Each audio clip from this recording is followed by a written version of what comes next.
The average new vehicle transaction price in America right now is hovering around $50,000. 10 years ago, that bought you a loaded pickup truck. Today, that's just the average.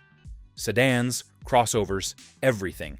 And buyers are done playing along. Dealer lots are sitting on hundreds of thousands of unsold vehicles. Some models have been there for over 700 days. The dealer pays interest on every single one of them. Every single day. That bill adds up fast, and manufacturers keep shipping more.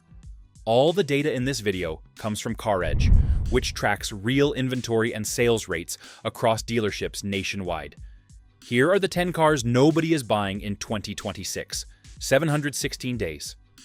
That's how long the average ID.4 would sit on a dealer lot if VW stopped shipping them today and sales continued at the current pace, nearly 2 years. For context, a healthy model moves in 60 to 75 days. The ID.4 is at 10 times that.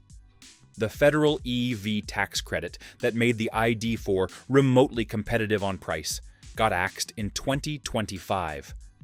That credit was doing a lot of heavy lifting for buyers who were already on the fence.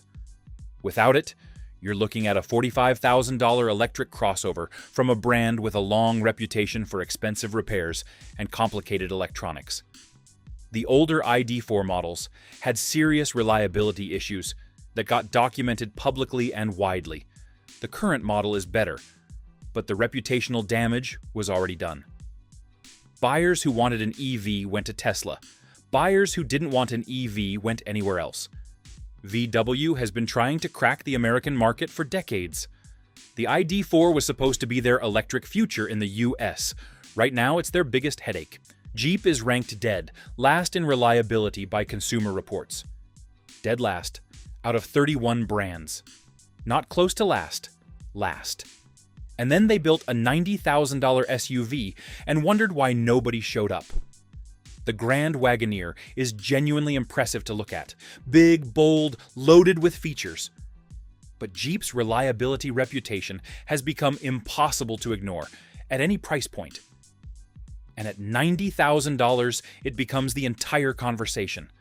Buyers spending that kind of money have real options. BMW, Mercedes, Lexus, brands that don't finish last in reliability, surveys year after year. Brands where a software glitch doesn't feel like a guaranteed outcome. The Grand Wagoneer has been sitting at over 460 days of market supply. Dealers are paying floor plan interest on $90,000 vehicles that aren't moving.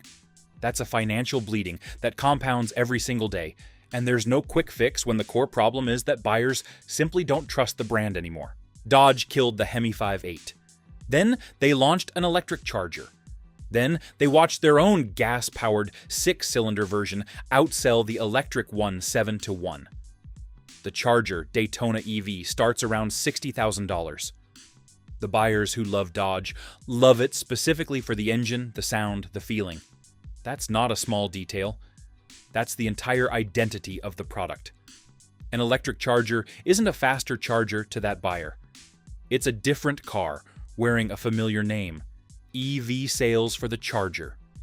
Daytona dropped 88% year over year in Q1 2026. That's not a slow quarter. That's a collapse. And it happened while the gas version kept selling, which tells you everything about what Dodge buyers actually want. Several commenters and industry analysts are already saying the electric Charger is effectively dead. Dodge hasn't confirmed it, but the sales numbers are doing the talking. GM delivered 4,485 Envision units in Q1 2026. In Q1 2025, they delivered 15,485. That's an 81% decline in 1 year. There are currently 16,873 Envision units sitting in stock or in transit across the US, representing roughly 330 days of supply. Two things are killing the Envision simultaneously. First, the price. A loaded Envision pushes past $50,000. Territory where buyers start cross-shopping German luxury brands with stronger reputations and more prestige behind the badge. Second, it's built in China. That's become a genuine deal breaker for a significant portion of American buyers, and it comes up in every conversation about this car. Buick hasn't found an answer to either problem. The redesigned front end hasn't helped. They just keep shipping units that keep piling up. Stellantis didn't just watch the Pacifica PHEV fail, they scrapped it entirely. The plug-in hybrid version is gone, starting with the 2026 model year, killed by a combination of documented quality issues, persistent reliability complaints, and demand that fell off a cliff. The regular Pacifica was already struggling. The PHEV version added complexity, added cost, and added problems, without adding enough buyers to justify any of it. When a manufacturer pulls the plug on their own product mid-cycle, that's not a strategic pivot. That's an admission that something went fundamentally wrong. The Pacifica PHEV was pushing $56,000 for a minivan. Buyers with that budget and a need for family hauling looked elsewhere, and they didn't come back. Ford had one job with the Mach-E: build a competitive EV without making Mustang fans furious. They managed to do neither particularly well. The Mach-E is manufactured in Mexico, which disqualified it from the EV tax credit even before the program was axed entirely, meaning buyers were already paying full price with zero federal help. Starting around $42,000 and climbing fast with options, it sits directly against the Tesla Model Y, which has better range, a stronger charging network, and considerably more buyer confidence behind it. Then, Ford discontinued the F-150 Lightning in 2025. That decision rattled confidence in Ford's entire EV lineup. If they walked away from the Lightning after all that investment, what does that mean for the Mach-E's future? That question is sitting in the back of every potential buyer's mind, and it's keeping wallets closed. The Wagoneer S didn't just struggle. Jeep pulled it from the 2026 model year entirely. It's skipping a year, supposedly returning improved in 2027. In practice, skipping a model year is one of the clearest signals in the industry that something went badly wrong and the manufacturer needs time to quietly fix it, without the press documenting every stumble. Sales dropped close to 100% year over year in Q1 2026. The Wagoneer S launched as Jeep's premium electric SUV at around $72,000. Reliability concerns tied to the Stellantis brand, the EV credit removal, and a market that was already cooling on electric SUVs combined into a problem too large to solve with incentives alone. So, they parked the whole product line and called it a strategic pause. The Q5 is the odd one on this list because the car itself isn't the core problem. It's genuinely well regarded by people who own it and by the automotive press. The issue is a widespread software malfunction on 2026 models that has been sending cars back to dealerships within weeks of purchase. Audi has not issued a fix. Owners have gone public with the problem. Word spreads fast in 2026. At $48,000 to start, and considerably more once properly optioned. Buyers at this price point have zero tolerance for software problems straight out of the lot. They're not early adopters willing to work through bugs. They're buyers expecting a finished, reliable product.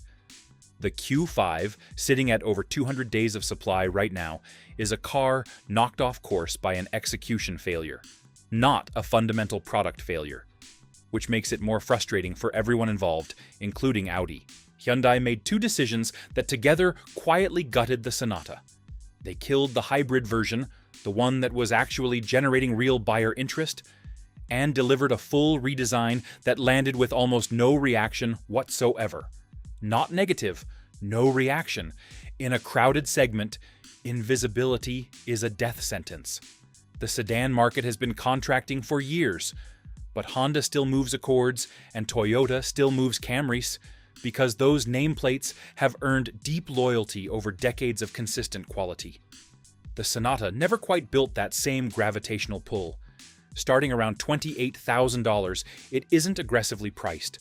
But without the hybrid option, without a design that generates any excitement, and without the decades of loyalty that Toyota and Honda carry, There's nothing pulling buyers away from the competition.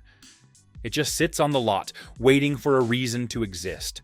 This one genuinely surprised people. Mazda spent years quietly building one of the strongest reliability reputations in the industry.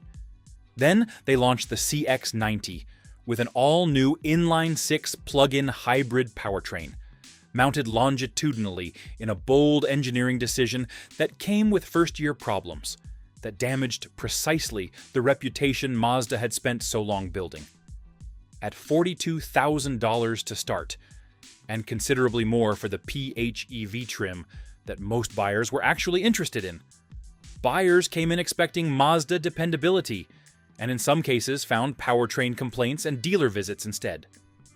The gas-only CX-90 has far fewer issues and owners who love it. But the PHEV version became the story, and that story spread.